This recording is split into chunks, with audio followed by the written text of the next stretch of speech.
Le coin lecture.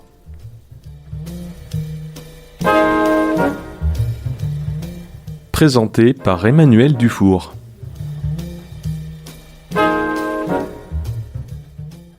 Chères auditrices, chers auditeurs, bonjour et bienvenue dans ce 32e numéro du Coin Lecture, l'émission de Radio Libres en Périgord dédiée à la lecture de textes d'autrices et d'auteurs locaux et contemporains.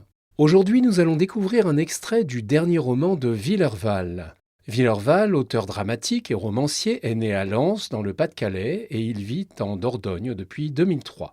Enseignant et dirigeant associatif, il s'implique depuis toujours dans la vie culturelle locale et milite pour une société plus humaine, promouvant la sobriété écologique et numérique.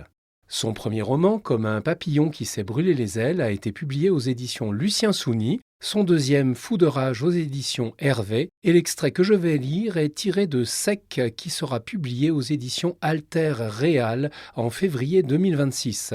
Sec est un thriller dans lequel les lecteurs retrouveront ces deux personnages récurrents, les gendarmes Victor Ducasse et Violette Dessau. Bonne écoute.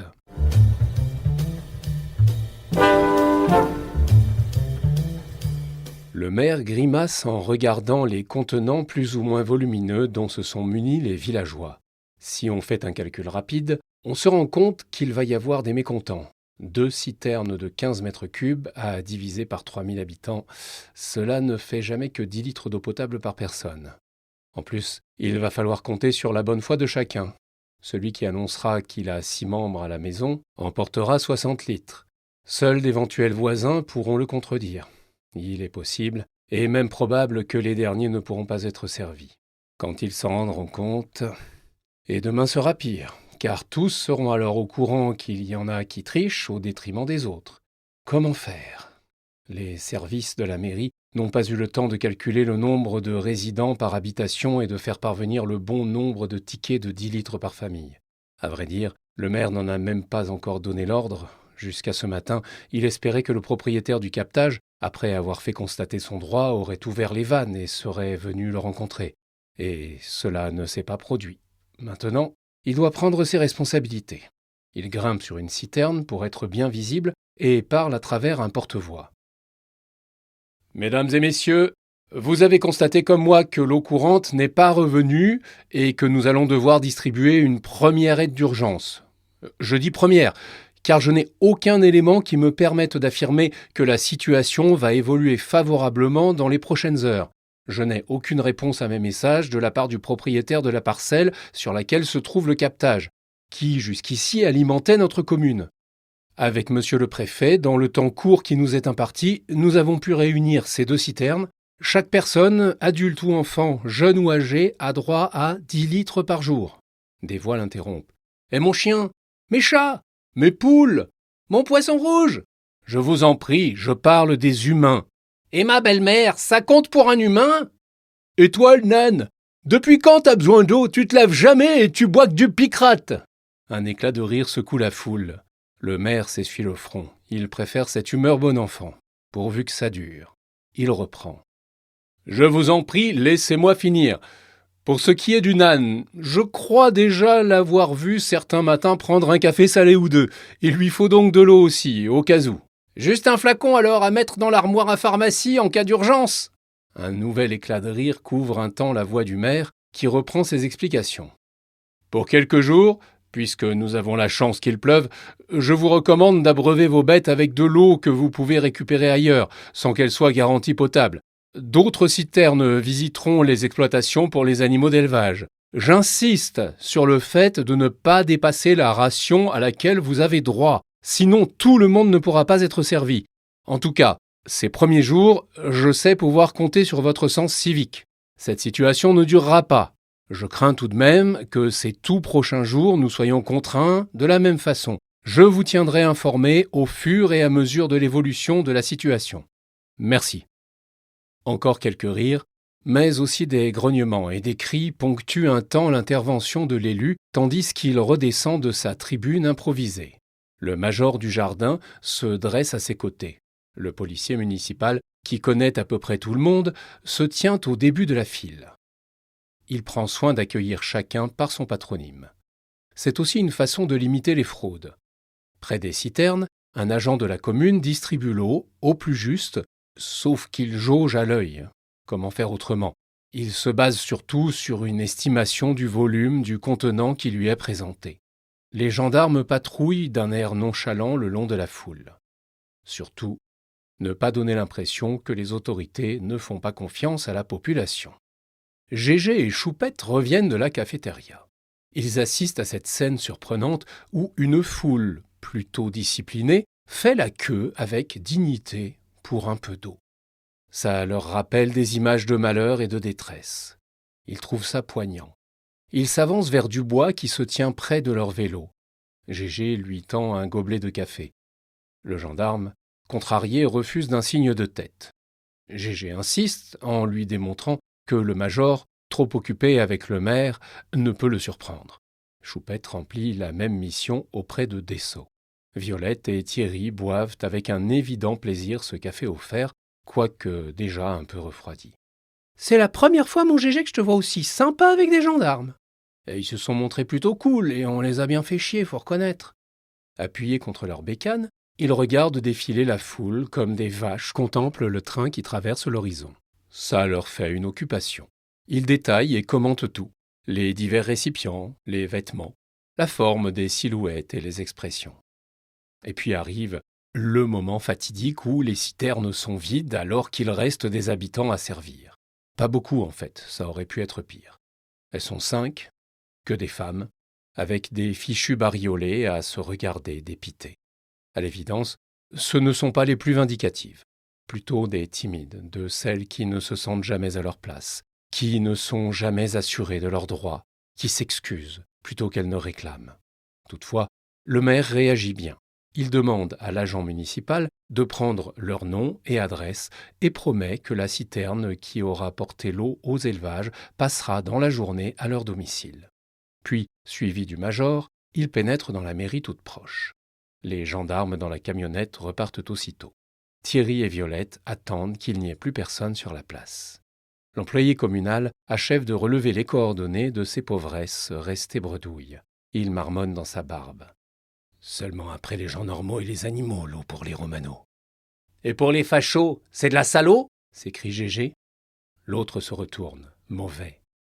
Thierry Dubois s'interpose. Il lui explique qu'il a intérêt à s'écraser.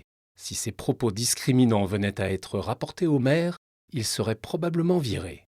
Tout le monde s'égaye, la tête des mauvais jours, à part les gendarmes et le couple. Violette s'approche de ce drôle de tandem.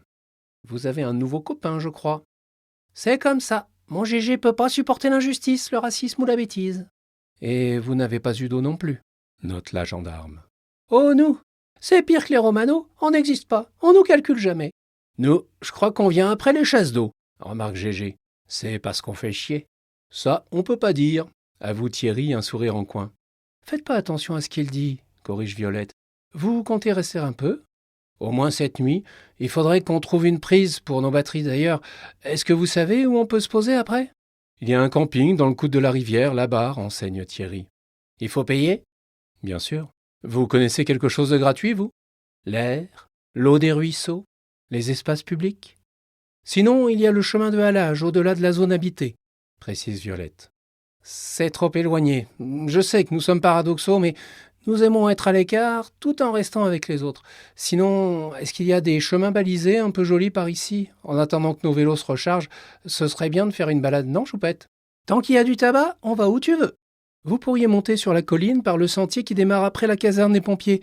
Il fait tout le tour par les crêtes, il y a de jolis points de vue sur la rivière et la plaine entre deux bois. Ça m'a l'air pas mal. Merci du renseignement, madame la gendarme. Merci à vous pour le café.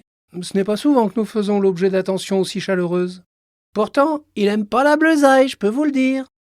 Violette éclate de rire et Thierry est scotché par cette franchise. Ils n'arrivent pas à décider s'ils sont un peu cons ou provocateurs. Le gendarme reprend. C'est d'autant plus méritoire. Quand vous aurez achevé votre randonnée, passez donc à la gendarmerie, on vous refilera un peu d'eau si vous voulez. Forcément, comme on n'a pas pu faire la queue, la citerne va passer par la brigade. C'est bien aimable. Nous verrons. Je ne suis pas certain que mes jambes m'obéissent si je leur demande d'aller à la gendarmerie, répond Gégé avec une moue dubitative. Bonne journée !»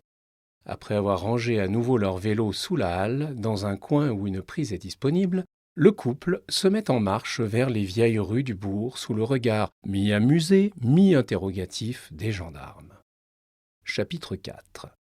La Roquette, vendredi 16 octobre, 16h30. Ouf, qu'est-ce que ça grimpe! Fume pas. Ça grimpera quand même. Tu seras moins essoufflé. Toi aussi tu souffres. Moins que toi. Non, c'est moi, crache Choupette avec une voix enfantine. D'accord, tais-toi et marche. Ils progressent péniblement sur la côte étroite, l'un derrière l'autre, au milieu des châtaigniers, des chênes et des charmes. Ils ont débuté la balade après le déjeuner à la cafétéria. Avant, ils avaient visité le bourg avec ses vieilles rues pavées et ses façades en pierre jaune. Gégé aime suivre le balancement des fesses bien moulées de sa compagne. Elle l'hypnotise. De temps en temps, Choupette interrompt le mouvement et s'arrête au pied d'un bouquet de châtaigniers. Ils ramassent alors de belles châtaignes dont elle est friande en les sortant de leur bogue piquante du bout de la chaussure. L'automne est bien présent. Les feuilles changent de couleur et certaines jonchent déjà le sol. Il fait pourtant assez doux et le chemin n'est pas détrempé malgré les averses récentes. Parfois, il faut contourner une flaque un peu plus conséquente. À certains endroits, des bosquets de ronces qui ont poussé serrés défendent l'accès au sous-bois. À d'autres, des buissons de genêts dressent leurs balais de belle-mère et, parsemés de ci, de là, des genévriers présentent leurs petits fruits odorants. Gégé adore cette odeur de baies de genièvre et ils en cueillent quelques-unes qu'il fera sécher. Ils les utiliseront plus tard en cuisine pour des plats parfumés. Ils arrivent au sommet, sur une espèce de plateau. Vers l'ouest, ils découvrent la plaine cultivée qui borde les méandres majestueux de la rivière. Au loin, se confondant avec le gris du ciel, il semble que la dernière courbe rejoint un autre fleuve. Devant eux, il doit y avoir un chantier important. Ils entendent de façon nette les hoquets de lourdes machines. Une coupe, sans doute. Au-delà des trépidations et des bips plus aigus lorsque les engins font marche arrière, des vrombissements sourds semblent tomber du ciel. L'écho, sans doute. Même ici, à des bruits de moteur. Ça ne vaut pas le coup de se fatiguer à monter. On aurait été aussi bien au bord de la route. Je sens même le gasoil, marmonne Choupette en rallumant son bout de cigarette. Non, c'est le gaz de ton zippo. C'est le gasoil, je te dis. Choupette tourne lentement sur elle-même en reniflant comme un chien de chasse. Elle s'immobilise en dirigeant son index dans une direction un peu sur la gauche. Là-bas, un bulldozer. Bravo. Tu sais, un kleps à l'arrêt, ça dresse aussi la queue. Ça te manque? Non, ma choupinette en sucre, je te préfère comme ça. Viens, ma belle. Joueuse, Choupette, en levant les bras et les genoux avec grâce, rejetant de discrets coups de tête vers l'arrière et sa mèche de cheveux sur le côté, se précipite vers lui, qui se penche vers elle. Une vraie pub pour Croquette. Elle lui saute au cou en jappant avec joie et le renverse. Ils se retrouvent dans l'herbe et s'embrassent. « Choupette, sage !» répète-t-il en lui flattant le flanc tandis qu'elle lui lèche le visage. Il ramasse un bâton au sol et le lance au loin. « Allez, va chercher !» Choupette dédaigne le bout de bois et reste sur lui. Il sent une main descendre vers son entrejambe et baisser la fermeture éclair de sa braguette. « Je préfère ce bâton-là !»« Non, Choupette, pas ici. »« Pourquoi pas ici ?»« C'est trop humide. » Gégé se dégage, se remet debout et se réajuste. Il époussette sa compagne. Des feuilles mortes et de la boue se sont collées sur ses vêtements. Elle lui rend l'appareil. « Ça réchauffe, » dit-elle. « C'est vrai qu'il ne fait pas chaud par terre. » Ma Choupette, toujours aussi folle dingue de moi après toutes ces années. C'est chouette. Il se remet en route en scandant « Choupette, c'est chouette !» Elle le rejoint avec un grand sourire et lui prend la main. Ils continuent leur promenade, côte à côte, maintenant que le chemin s'est élargi. Bientôt, ils arrivent au bord du chantier. Des pelleteuses creusent une grande excavation.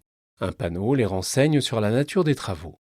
Le camping international de la Roquette, qui a colonisé la colline depuis le village voisin, creuse ici un lac artificiel pour offrir de nouvelles activités à sa clientèle. « Un lac en haut, sans rien pour l'alimenter !» s'étonne Choupette. Ils ont peut-être un système pour capturer les nuages et les essorer juste au-dessus de la cuvette?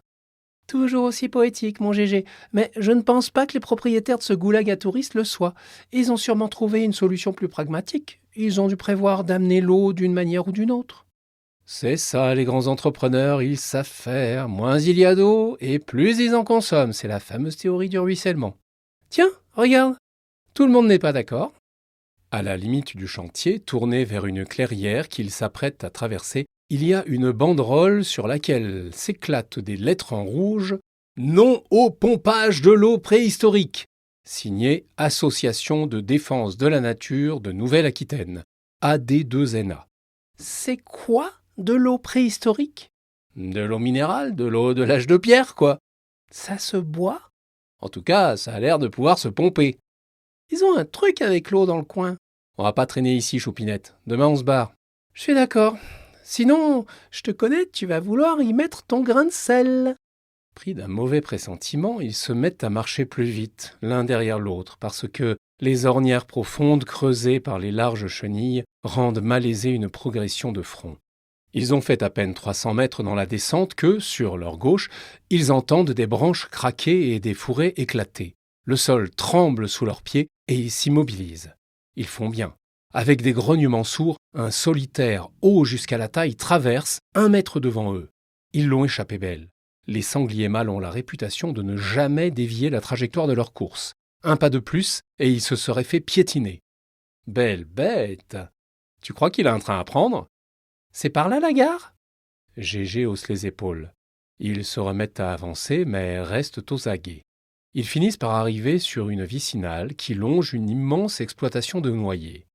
Au bout, la petite route rejoint la départementale qui les ramènera au village. Il serait d'ailleurs temps parce que le soleil commence à baisser. Ils ont eu de la chance. Jusqu'ici, ils n'ont pas subi d'averse malgré un ciel bien nuageux. Des corbeaux pas beaux ou des freux affreux jettent leurs cris lugubres au-dessus des arbres qu'ils encerclent d'un vol épais et lent. Ça bouffe des noix, les corbacs? Je sais pas, Gégé. Ils sont un paquet. Ouais, mais les noix ont déjà été ramassées, il n'y a plus rien que les branches. Pourquoi ils ont laissé un épouvantail? En effet, un peu plus loin, au milieu d'une allée, il y a une espèce de silhouette épaisse qui se balance à une grosse branche. Le repousse-moineau imite à la perfection un être humain. Il est habillé d'un jean et d'une chemise de bûcheron. Il porte un béret sur la tête et des bottes presque neuves. Gégé a la gorge qui se serre. On dirait un pendu. Le paysan a bien travaillé, il y a même la corde. Je te dis que c'est un pendu, Choupette. Reviens. Elle se fige et détaille la forme humaine. Tu crois? Qu'est-ce que c'est que cette balade pourrie? Une espèce de bizutage? C'est comme ça qu'ils accueillent les touristes par ici? Ils font peut-être ça seulement quand ils n'ont plus d'eau? Pour nous inciter à partir? Et ils iraient jusqu'à tuer l'un des leurs? Non, je ne crois pas. C'est facile. Si c'est un vrai pendu, il doit y avoir de la mandragore en dessous. De la mandragore?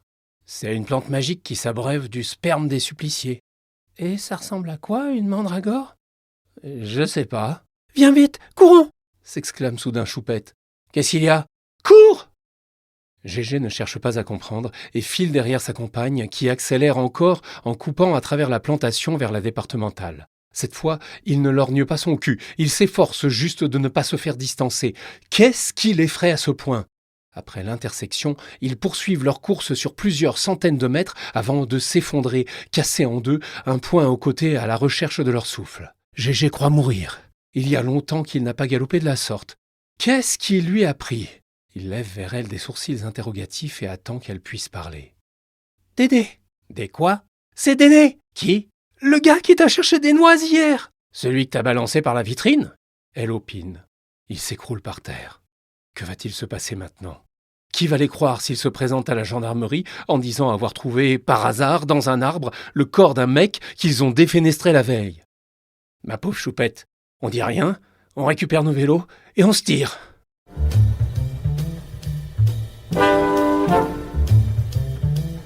Vous venez d'entendre un extrait du roman Sec de Villerval que vous pourrez vous procurer dans toutes les bonnes librairies dès sa sortie en février 2026.